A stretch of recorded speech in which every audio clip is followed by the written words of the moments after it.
नमस्कार। आज हम बात करेंगे गीता के 10वें अध्याय के श्लोक क्रमांक 9 एवं 10 के बारे में।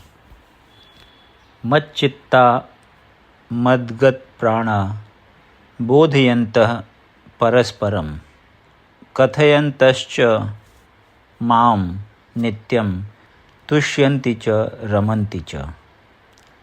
मेरे शुद्ध भक्तों के विचार मुझ में वास करते हैं, उनके जीवन मेरी सेवा में अर्पित रहते हैं और वे एक दूसरे को ज्ञान प्रदान करते तथा मेरे विषय में बातें करते हुए परम संतोष तथा आनंद का अनुभव करते हैं। तात्पर्य: यहाँ जिन शुद्ध भक्तों के लक्षणों का उल्लेख हुआ है वे निरंतर भगवान की दिव्य प्रेमा भक्ति में रमे रहते हैं। उनके मन कृष्ण के चरण कमलों से हटते नहीं, वे दिव्य विषयों की ही चर्चा चलाते हैं। इस श्लोक में शुद्ध भक्तों के लक्षणों का विशेष रूप से उल्लेख हुआ है। भगवत भक्त परमेश्वर के गुणों तथा उनकी लीलाओं के गान में अहर्निश लगे रहते हैं। उनके हृदय तथा आत्माएं निरंतर कृष्ण में निमग्न रहती हैं और वे अन्य भक्तों से भगवान के विषय में बातें करने में आनंदानुभव करते हैं। भक्ति की प्राथमिक अवस्था में वे सेवा में ही दिव्य आनंद उठाते हैं और परिपक्वावस्था में वे ईश्वर प्रेम को प्राप्त होते हैं। जब वे इस दिव्य स्थिति को प्राप्त कर लेते हैं तब वे उस सर्वोच्च सिद्धि का स्वाद लेते हैं जो भगवत धाम में प्राप्त होती है। भगवान चैतन्य दिव्य शक्ति की तुलना जीव के हृदय में बीज बोने से करते हैं। ब्रह्मांड के विभिन्न लोकों में असंख्य जीव विचरण करते रहते हैं। इनमें से कुछ ही भाग्यशाली होते हैं जिनकी शुद्ध भक्त से भेंट हो पाती है और जिन्हें भक्ति समझने का अवसर प्राप्त हो पाता है। यह भक्ति बीज के सदृश है। यदि इसे जीव के हृदय में बो दिया जाए और जीव हरे कृष्ण मंत्र का श्रवण तथा कीर्तन करता रहे तो बीज अंकुरित होता है। जिस प्रकार की नियमतः सींचते रहने से वृक्ष का बीज फलता है। भक्ति रूपी आध्यात्मिक पौधा क्रमशः बढ़ता रहता है जब तक यह ब्रह्मांड के आवरण को भेद कर ब्रह्म ज्योति में प्रवेश नहीं कर जाता। ब्रह्म ज्योति में भी यह पौधा तब तक बढ़ता जाता है जब तक उस उच्चतम लोक को प्राप्त नहीं कर लेता जिसे गोलोक वृंदावन या कृष्ण का परम धाम कहते हैं। अंततो गत्वा यह पौधा भगवान के चरण कमलों की शरण प्राप्त कर वहीं विश्राम कर पाता है।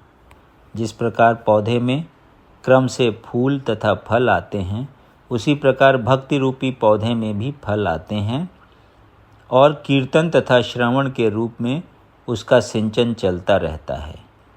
चैतन्य चरितामृत में मध्य लीला अध्याय 19 में भक्ति रूपी पौधे का विस्तार से वर्णन हुआ है।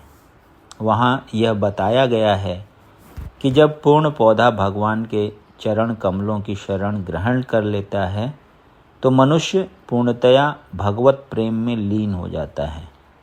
तब वह एक क्षण भी परमेश्वर के बिना नहीं रह पाता। जिस प्रकार की मछली जल के बिना नहीं रह सकती, ऐसी अवस्था में भक्त वास्तव में परमेश्वर के संसर्ग से दिव्य गुण प्राप्त कर लेता है। श्रीमद् भागवत में भी भगवान तथा उनके भक्तों के संबंध के विषय में ऐसी अनेक कथाएं हैं। इसीलिए श्रीमद् भागवत भक्तों को अत्यंत प्रिय है। जैसा कि भागवत में ही 12.13.18 में कहा गया है, श्रीमद् भागवतम पुराणम अमलम यद्वैश्वणानाम प्रियम। ऐसी कथा में भौतिक कार्यों, आर्थिक विकास, इंद्रिय तृप्ति या मोक्ष के विषय में कुछ भी नहीं है। श्रीमद् भागवत ही एकमात्र ऐसी कथा है जिसमें भगवान तथा उनके भक्तों की दिव्य प्रकृति का पूर्ण वर्णन मिलता है। फलतः कृष्ण भावना भावित जीव ऐसे दिव्य साहित्य के श्रवण में दिव्य रुचि दिखाते हैं। जिस प्रकार तरुण तथा तरुणी को परस्पर मिलने में आनंद प्राप्त होता है, तेषां सततयुक्तानां भजतां प्रीतिपूर्वकं ददामि बुद्धियोगं तं येन मामुपयान्ति ते। जो प्रेम पूर्वक मेरी सेवा करने में निरंतर लगे रहते हैं, उन्हें मैं ज्ञान प्रदान करता हूँ, जिसके द्वारा वे मुझ तक आ सकते हैं। तात्पर्य: इस श्लोक में बुद्धि योगम शब्द अत्यंत महत्वपूर्ण है। हमें स्मरण हो कि द्वितीय अध्याय में भगवान ने अर्जुन को उपदेश देते हुए कहा था कि मैं तुम्हें अनेक विषयों के बारे में बता चुका हूँ और अब मैं तुम्हें बुद्धि योग की शिक्षा दूंगा। अब उसी बुद्धि योग की व्याख्या की जा रही है। बुद्धि योग कृष्ण भावनामृत में रहकर कार्य करने को कहते हैं और यही उत्तम बुद्धि है। बुद्धि का अर्थ है बुद्धि और योग का अर्थ है यौगिक गतिविधियाँ अथवा यौगिक उन्नति। जब कोई भगवत धाम को जाना चाहता है और भक्ति में वह कृष्ण भावनामृत को ग्रहण कर लेता है, तो उसका यह कार्य बुद्धि योग कहलाता है। दूसरे शब्दों में, बुद्धि योग वह विधि है जिससे मनुष्य भवबंधन से छूटना चाहता है। उन्नति करने का चरम लक्ष्य कृष्ण प्राप्ति है। लोग इसे नहीं जानते, अतः भक्तों तथा प्रामाणिक गुरु की संगति आवश्यक है।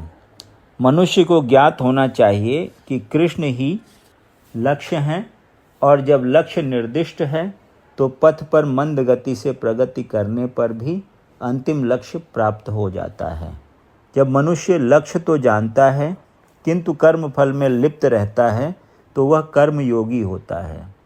यह जानते हुए कि लक्ष्य कृष्ण है, जब कोई कृष्ण को समझने के लिए मानसिक चिंतन का सहारा लेता है तो वह ज्ञान योग में लीन होता है। किंतु जब वह लक्ष्य को जानकर कृष्ण भावनामृत तथा भक्ति में कृष्ण की खोज करता है तो वह भक्ति योगी या बुद्धि योगी होता है और यही पूर्ण योग है। यह पूर्ण योग ही जीवन की सिद्धावस्था है। जब व्यक्ति प्रामाणिक गुरु के होते हुए तथा आध्यात्मिक संघ से संबद्ध रहकर भी प्रगति नहीं कर पाता क्योंकि वह बुद्धिमान नहीं है, तो कृष्ण उसके अंतर से उपदेश देते हैं जिससे वह सरलता से उन तक पहुंच सके। इसके लिए योग्यता की अपेक्षा है। वह यह है कि कृष्ण भावनामृत में निरंतर रहकर प्रेम तथा भक्ति के साथ सभी प्रकार की सेवा की जाए। उसे कृष्ण के लिए कुछ न कुछ कार्य करते रहना चाहिए, किंतु प्रेम पूर्वक। यदि भक्त इतना बुद्धिमान नहीं है कि आत्म साक्षात्कार के पथ पर प्रगति कर सके, किंतु यदि वह एक निष्ठ रहकर भक्ति कार्यों में रत रहता है, तो भगवान उसे अवसर देते हैं कि वह उन्नति करके अंत में उनके पास पहुंच जाए। यदि आपको ये वीडियो पसंद आया तो इसे लाइक करें और ऐसे ही अन्य वीडियोज़ को सुनने के लिए इस चैनल को सब्सक्राइब करें। धन्यवाद।